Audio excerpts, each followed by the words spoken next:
Magnus Carlsen, playing for the WR chess team, is up against Dmitry Andreikin here at the World Blitz Team Championship. 3 minutes plus 2 seconds increment, E4, C5. We have the Sicilian and H3. Wow. Magnus is like, I'll play just about anything, and he plays C3 now, the Alpine, and E5. Suddenly transposing this into an advanced French, but D4 not letting white create a connected pawn chain.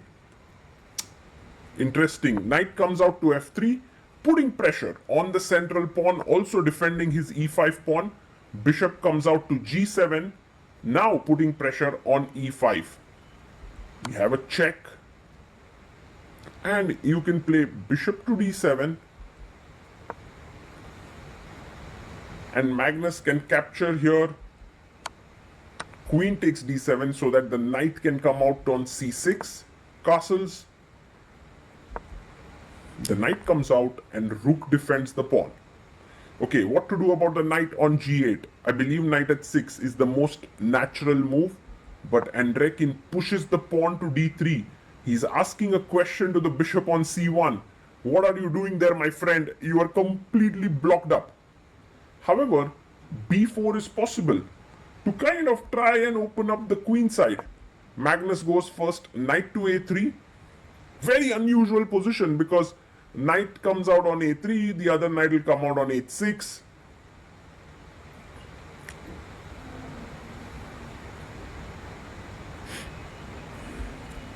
Now Andreikin goes knight to H6. He's getting ready to castle. Queen comes to B3. So Magnus is looking in this direction. But actually, castling is possible. Although you could be a bit worried about the E6 move. He castles. Black already seems to be in a very nice position. Look at this bishop on C1. Ooh. And now it'll be interesting to see what Magnus does. He's already slightly behind on the clock. Queen C4 he plays. So he's eyeing the C5 pawn, also the D3 pawn. I mean, a move that comes to mind is B6 to just defend the C5 pawn. But also possible here is to play, yes, B6 is a good move. I think completely fine. And now B4. Good or bad, you had to play that at some point. And Magnus would love to get pawn takes pawn, and get his bishop out on B2. He goes rook C8. That's not a great move by Andreikin. He could have taken here, takes, and would have been better, but now pawn takes pawn. And I wonder what is Andreikin's idea. He wanted to go knight A5. Got it.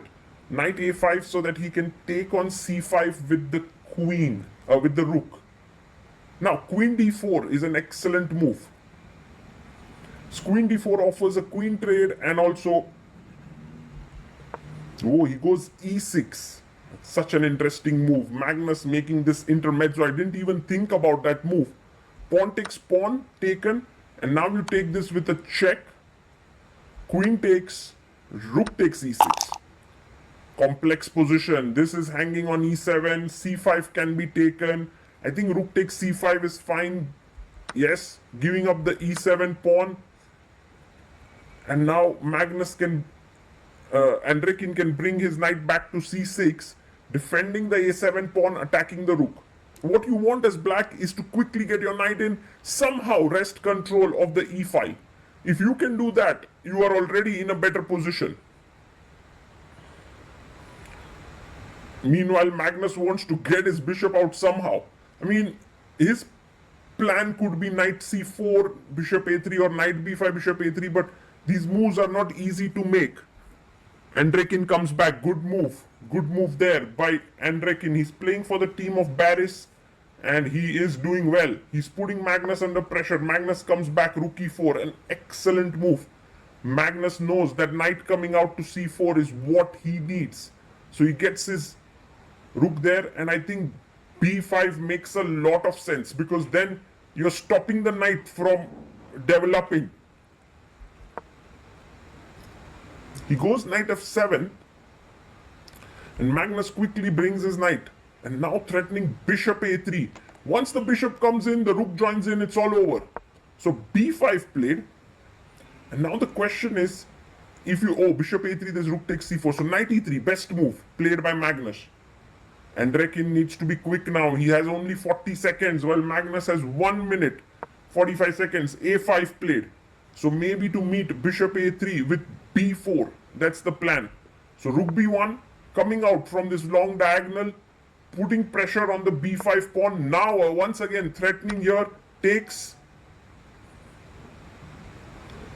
And you can take back with the pawn. You can even take with the knight, perhaps. Well, taking with the knight is a mistake. He takes back with the pawn because of bishop a3. And bishop b2. Magnus playing very quickly. I mean, in the rapid section, he had 4 losses in a row. But in the blitz, he has been absolutely monstrous here. This is the 6th game and he's on 5 out of 5. Knight to b5. For now, white is a pawn up and the b4 pawn is weak. So bishop takes g7, king takes g7.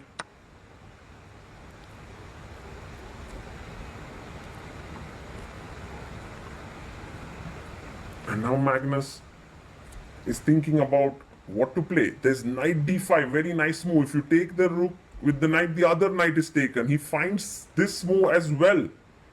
Magnus is absolutely on fire. Rook goes to a8, but now you simply drop the b4 pawn. I mean, you had to defend it with some crazy moves like knight a3 or knight c3, even getting double passers on c3 and d3. But rook a8 allows knight takes b4. And now you have to take. Takes. Oh, he goes knight d4, attacking the rook and threatening a check. Takes. And the rook goes to d6. Now the knight is attacked. He goes rook to c4, attacking the knight. If the knight moves, a2 hangs. Takes on d3, rook takes a2. White is 2 pawns up. Check. King comes up to h2. Rook e4 and now check. This king will not be able to survive. Check here. King g5, another check on d5, and Magnus has it all covered. Andreikin plays stalemate, checkmate. Magnus Carlsen scores a very nice win. In fact, such a high quality game by Magnus, once again showing that openings does not matter so much when it comes to speed chess, to rapid and blitz. And here Magnus wins with e4, c5, h3. That's amazing game. Hope you enjoyed this game. This is Sagar Shah signing off. Bye-bye.